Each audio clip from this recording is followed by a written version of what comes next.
Please do subscribe my channel Learn English by Storytelling. Listen and practice. Practice makes a person perfect. A mother in Calcutta, India, a daughter in California on the west coast of America, and a son in Vermont in the American East. They are a family divided by time and distance, love and anger. The day comes when sister must talk to brother, when they must reconnect with the past and with each other. But where are the words that will cross that great, lonely divide?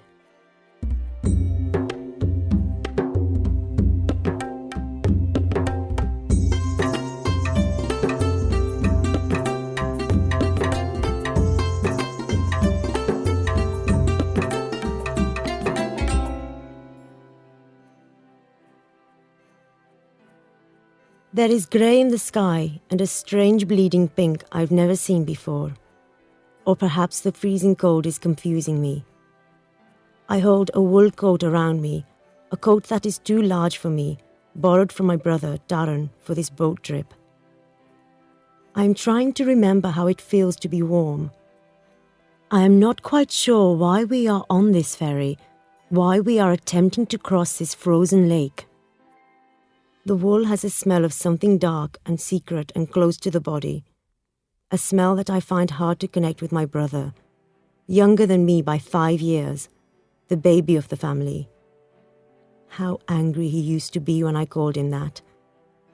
And now, this smell, as new to me as the hard adult lines of his face next to me, dark against the snow-covered banks of the lake, and just as disturbing.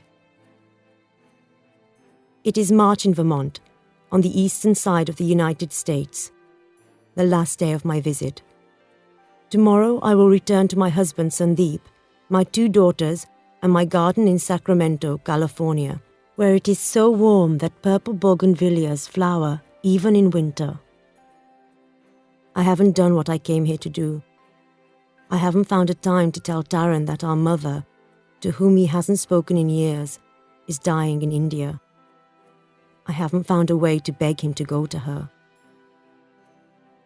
The River Queen shakes under my feet as the boat makes its uneven way across the lake. I can hear ice breaking somewhere below. Perhaps there are fish down there, their thin, silver bodies broken by the ferry's steel teeth, the water slowly turning the same pink as the sky. Wrong again, my brother would say, if he knew what I was thinking. The fish know they have to stay away from the boat. They have the intelligence of wild things. Or would he say that? I'm not sure anymore. I pull the coat collar further up and turn away from the wind. It's been a long time since we shared our dreams, our fears. The first thing I noticed when I arrived at Darren's apartment yesterday was the photograph on his bedside table. A laughing girl with fair skin and reddish gold hair. She was wearing jeans which I thought were too tight. There was blue in the background, perhaps the same lake. I was wrong to be angry. I knew that. He had the right to his own life, to run around with a white girl if that's what he wanted. He had the right not to tell me. 10 years of living in this country had taught me that. I still felt angry though.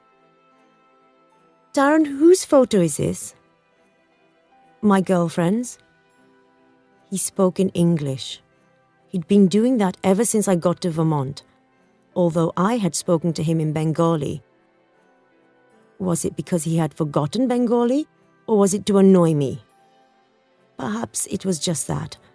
After so many years among Americans, it was an easier language for him. Your girlfriend?